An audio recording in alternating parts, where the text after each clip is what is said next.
হলের একাধিক ক্যান্ডিডেট বলেছে যে ছাত্রলীগের হাইকমান্ড থেকে এরকম নির্দেশনা এসেছে আমি যেন আজকের মধ্যে হল ছেড়ে যাই, কারণ আমি ঢাকা বিশ্ববিদ্যালয়ের বাংলাদেশ ছেড়ে দিতে পারে হাসনাত আব্দুল্লাহ, সার্জিস সহ আমাদের উপদেষ্টাদের অনেকেই। এখন কেন? যদি ভিন্ন একটা ঘটনা দেশে ঘটা যায় তাহলে কিন্তু সমন্বয়কদের বাংলাদেশ ছেড়ে চলে যেতে হবে। পতাকা অবমাননা করেছেন, এই জন্য রাষ্ট্রীয় দল সম্পূর্ণ মিথ্যা, সম্পূর্ণ ভুয়া। চিন্ময়কে আপনি অকারণে তার বিরুদ্ধে রাষ্ট্রদ্রোহ মামলা দিয়ে তাকে আপনি গ্রেপ্তার করে রেখেছেন। সমন্বয়ক যারা তারা কিন্তু একটি কথা বলে, এদেশে হয়তো আওয়ামী লীগ থাকবে, না হয়তো আমরা থাকবো। কত বড় কথা, আওয়ামী লীগ থাকবে, তারা এই দেশে আর থাকবে না, কারণ তাদের সময় একদম গুনে আসছে এবং কি তারাই এই দেশ থেকে চলে যাবে। প্রশাসনে অস্থিরতা, বিনিয়োগে মন্দা, সবকিছু মিলিয়ে ব্যর্থতার চরম পর্যায়ে সম্ভব। এদিকে বিবিসি নিউজ মারফত জানা যায় যে বাংলাদেশের সমন্বয়করা যে কোনো মুহূর্তে দেশ ছেড়ে পালাতে পারে, কেননা দেশে বর্তমান যে পরিস্থিতি চলছে এই পরিস্থিতিতে যদি বিএনপির সাথে টক্কর দেয় তাহলে হয়তো যে কোনো মুহূর্তে তাদেরকে পালিয়ে যেতে হতে পারে। তাই এমন মন্তব্য নিয়ে তোড়পাড় সৃষ্টি হয়েছে সমন্বয়কদের মধ্যে। বাংলাদেশের সমন্বয়করা এখন আইডল হিসেবে কাজ করছেন, কিন্তু বিএনপি তা মেনে নিতে চাচ্ছেন না। আওয়ামী লীগ তার চোখের শত্রু। এই দুইজনের তিনজনের বর্তমানে যে শত্রু তিনটি দলের, তারা পারবে কি এই শত্রুকে মোকাবিলা করে দেশে থাকতে, নাকি পালিয়ে যেতে হবে? এমন হলের একাধিক ক্যান্ডিডেট বলেছে যে ছাত্রলীগের হাইকমান্ড থেকে এরকম নির্দেশনা এসেছে আমি যেন আজকের মধ্যে হল ছেড়ে যাই, কারণ আমি ঢাকা বিশ্ববিদ্যালয়ের যে কোটা সংস্কার আন্দোলন 2024 হচ্ছে এটার সমন্বয়ক প্যানেলের একজন। এরপরে যারা বলেছে যে একাধিক ক্যান্ডিডেট, আমি তাদেরকে ডেকে নেই এবং তাদেরকে জিজ্ঞাসা করি যে আসলে এরকম কিছু বলেছে কিনা। তারা বলেছে যে হ্যাঁ বলেছে। এই জন্য আমি হলে এসে আমার ব্যাগ গুছায় চলে যাচ্ছিলাম, কারণ আমি চাই না এখানে আরেকটা ইস্যু তৈরি হোক। কিন্তু আমি যখন ব্যাগ নিয়ে বের হই, যে 21 হলের যত স্টুডেন্ট 500-700 যত স্টুডেন্ট সবাই 21 হল গেটে দাঁড়ানো, কারণ তারা আমাকে যেতে দেবে না। কারণটা কি? কারণ আমি তো একটা যৌক্তিক দাবি রিপ্রেজেন্ট করি, যেটা শুধু তাদের না, পুরো বাংলাদেশের ছাত্র সমাজের যৌক্তিক দাবি। এরপরে এটা শুনে আশেপাশের হল থেকে ঢাকা বিশ্ববিদ্যালয়ের শিক্ষার্থীরা আসে। এরপরে যেটা হয় যে ছাত্রলীগের হাইকমান্ডের পক্ষ থেকে আমার সাথে যোগাযোগ করা হয় যে কোন একাধিক ক্যান্ডিডেট এই কাজটা করেছে, কেন তারা নামটা ব্যবহার করছে। কারণ ছাত্রলীগের হাইকমান্ডের কথা হচ্ছে যে আজকে তাদের সাথে তাদের কোনো কমিউনিকেশনই হয়নি। এরপরে ওই যে একাধিক ক্যান্ডিডেট তারা আমার সাথে দেখা করে বলে, মানে মাফ চা বাদরে, যে ভাই মানে আমরা এখানে একটা, ওদের যে খেলাটা ছিল যে তারা আমাকে একটা মিস ইনফরমেশন দিয়ে যদি বের করতে পারে। এই ইতিমধ্যে তারা বলেছে যে তারা আওয়ামী লীগের সাথে আপনার বৈঠক করবে। এখন আওয়ামী লীগের সাথে কিসের বৈঠক তারা করবে? কারণ জাতিসংঘ জানে যে আওয়ামী লীগ হচ্ছে বাংলাদেশের সবচেয়ে বড় একটি রাজনৈতিক দল। যে রাজনৈতিক দল যদি আপনার নির্বাচনে অংশগ্রহণ যদি না করে, তাহলে বাংলাদেশের এই নির্বাচন প্রশ্নবিদ্ধ হবে। এটি যেমন আপনার ব্যারিস্টার রুমিন ফারহানা একটি কথা বলেছিল যে এখন যদি আওয়ামী লীগ ছাড়া নির্বাচন হয় 10 বছর পরও এই নির্বাচন নিয়ে আপনার প্রশ্ন উঠবে।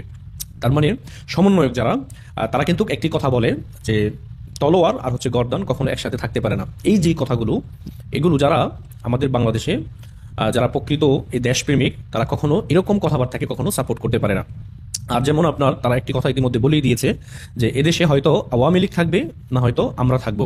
কত বড় কথা! তার মানে আপনি ধরে নিতে পারেন যে আওয়ামী লীগ থাকবে, তারা এদেশে আর থাকবে না, কারণ তাদের সময় একদম গুনে আসছে এবং কি তারাই এই দেশ থেকে চলে যাবে। যেমন আপনার একটি সংগঠন গিয়েছিল না যে আপনার আওয়ামী লীগের নিবন্ধন বাতিল করার জন্য, তারা কিন্তু বলেছে যে আজকে আমাদের দলের নিবন্ধনই আমরা বাতিল করে দিব।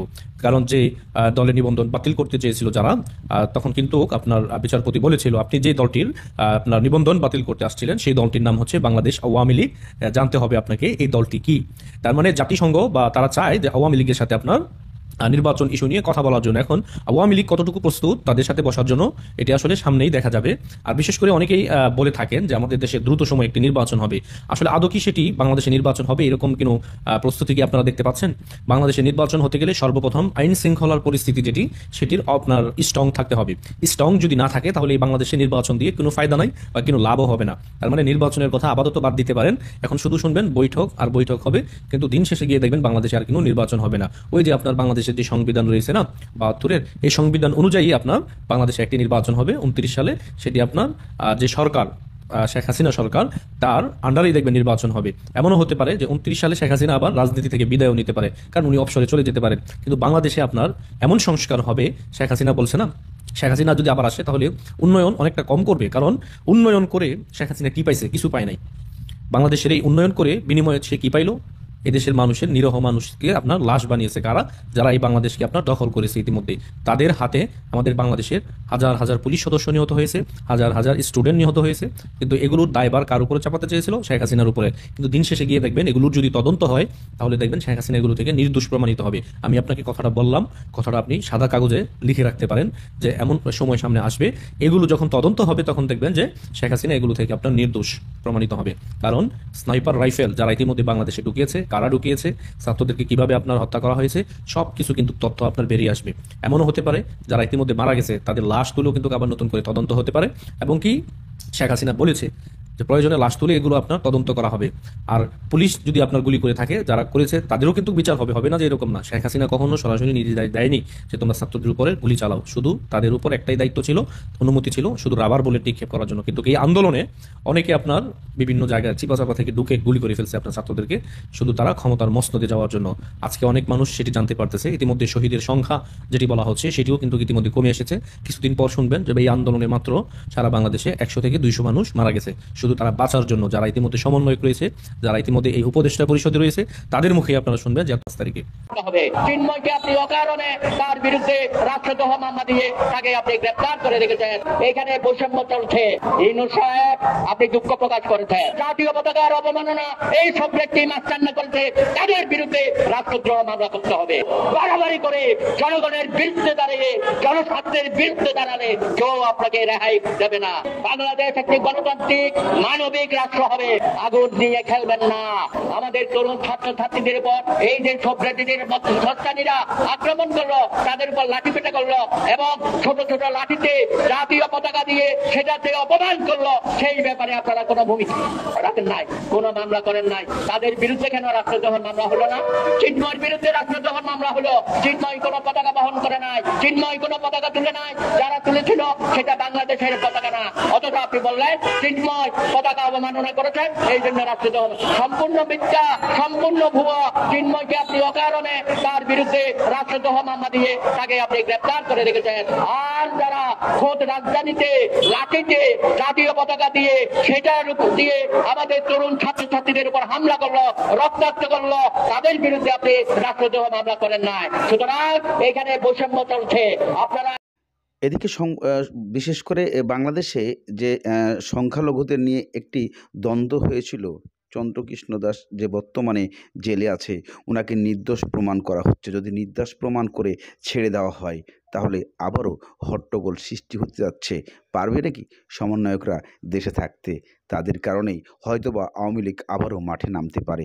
তাহলে সার্জিস আলম, হাসনাত আবদুল্লাহ এবং বিভিন্ন সমন্বয়ক যারা আছে, উপদেষ্টা যারা আছে, তারা কি করবেন? তারা কি আসলেই দেশ ছেড়ে পালিয়ে যাবেন এমন পরিকল্পনা? যদি তাই নাই হয় তাহলে সমন্বয়করা কথায় কথায় বলেন হয় বিএনপি থাকবে, আওয়ামী লীগ থাকবে, নাহলে আমরা থাকব।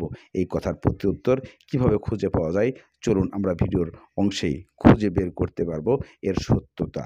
এই সমস্ত সন্ত্রাসীকে লেলিয়ে দিয়েছেন আমাদের তরুণ ভাইদেরকে রক্ষার্থ করার জন্য, এটা আমরা মানতে পারি না।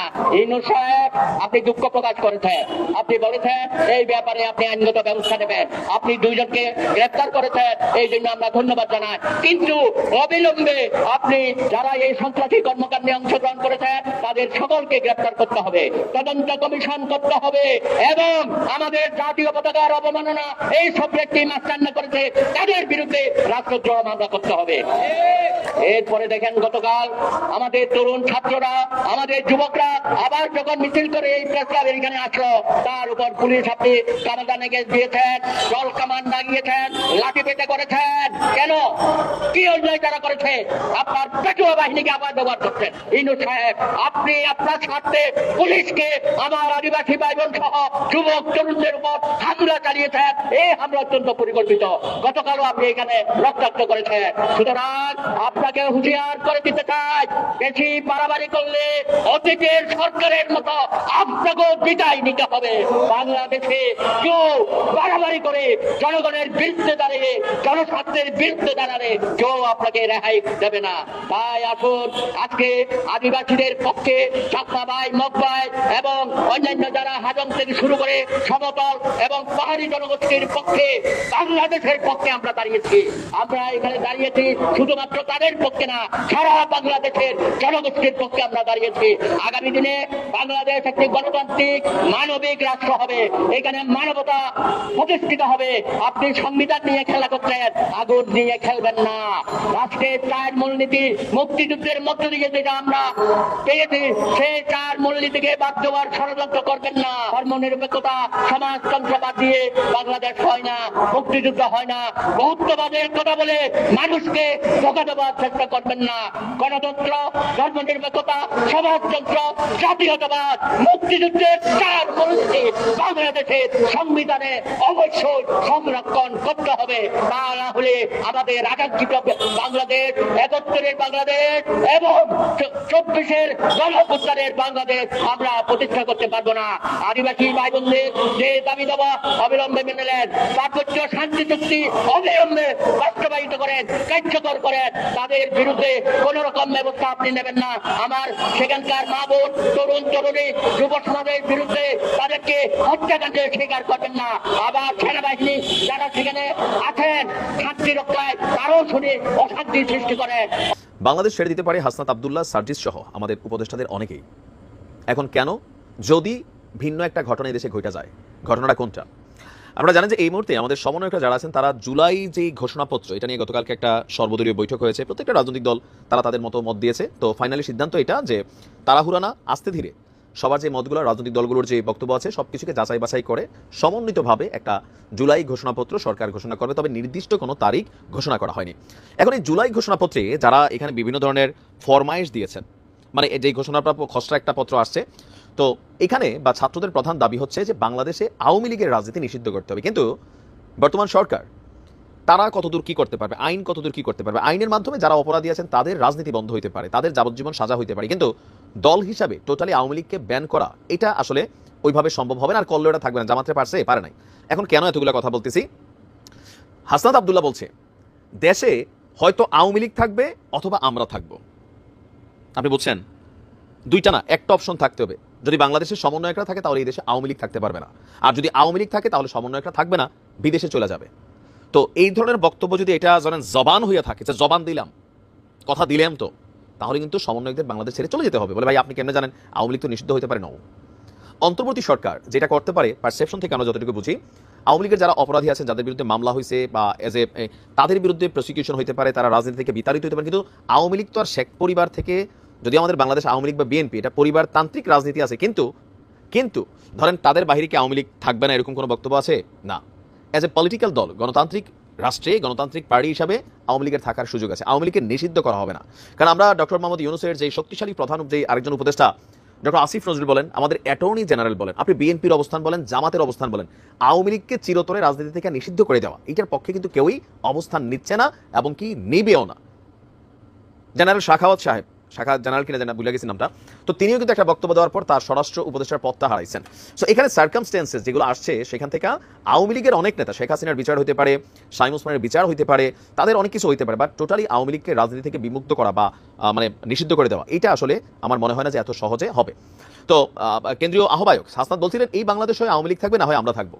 যদি তারা বলতো যে শেখ হাসিনা থাকবে, না হয় আমরা থাকবো, তাও আমরা বুঝতাম যে অমুক অমুক নেতারা থাকবে, বা সর্বশেষ সরকারে যারা এমপি হয়েছিলেন গুরুত্বপূর্ণ দায়িত্ব পদে যারা বৈশা এখানে অন্যায় অপরাধ করছেন, এরকম কিন্তু বলে না। বলছে আওয়ামী লীগ। তো আওয়ামী লীগ তো কয়েকজন মানুষ না, এটা দল। এদেশে এখনো আপনি ধরেন যতই মনে মনে ঘৃণা আওয়ামী লীগের প্রতি, তারপর আপনি দেখবেন যে এই মুহূর্তে আওয়ামী লীগের নিরঙ্কুশ একটা জনসমর্থন আপনি 30 to 40% পাবেন।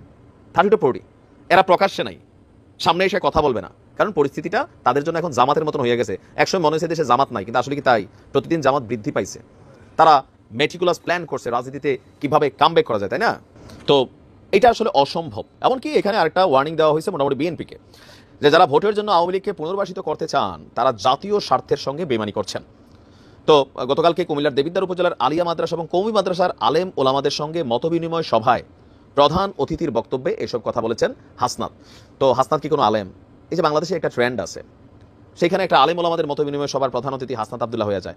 এই জিনিসগুলো থেকে আমাদেরকে একটু বের হইতে হবে। এখানে একজন বুজুর্গানের ব্যক্তিত্বের দরকার ছিল কোথাও না কোথাও। ছাত্রদের যে কোনো প্রোগ্রামে হাসনাত একটা প্রধান পদ পাইতে পারে। তা আমাদের অনেক কিছু আছে, আমরা এগুলোর মধ্যেই ওই যে নেতা খারাপ হয় না, কর্মীরা নেতাদেরকে আস্তে আস্তে চাটতে বেশি বড় করে ফেলি, পরে নেতারা একসময় নিজেদেরকে ফেরাউন টাইপ ভাবা শুরু করে। এটা বাংলাদেশের কিন্তু ট্রেন্ড। যাই হোক, এখন হাসনাতের এই বক্তব্যকে আমরা যদি অ্যানালাইসিস করি, তারা কিন্তু আওয়ামী লীগকে নিষিদ্ধের জন্য একটা রিট করছিল, সার্জিস এবং হাসনাত রাই। তো ওই সময় রিটটা থেকে কেন সরে আসলো 24 ঘন্টার ব্যবধানে? সমালোচিত হয়েছিল। আওয়ামী লীগকে যদি নিষিদ্ধ করতে হয়, তোমরা এই যে রিটটা করছিল, ওয়াই? সেখান থেকে তোমরা সরে আসলা কেন? তাহলে আওয়ামী লীগের গলায় ঘন্টাটা বাঁধার জন্য এই দায়িত্বটা আসলে কে নিবে? মানে কি বলা হয় যে থাকে না, ওই যে একটা গল্প ছিল যে বিড়াল প্রতিদিন ইঁদুর খাইয়া ফেলে, তো অনেক ইঁদুর মিল্লা সিদ্ধান্ত নিয়েছে বিড়াল যখন আসে গলায় একটা ঘন্টা বাদ দিয়ে দিলেই সমাধান আমরা টের পেয়ে যাবো। ফাইনাল কোর্ট সিদ্ধান্ত, কিন্তু গলায় ঘন্টাটা বাদ বেঁকে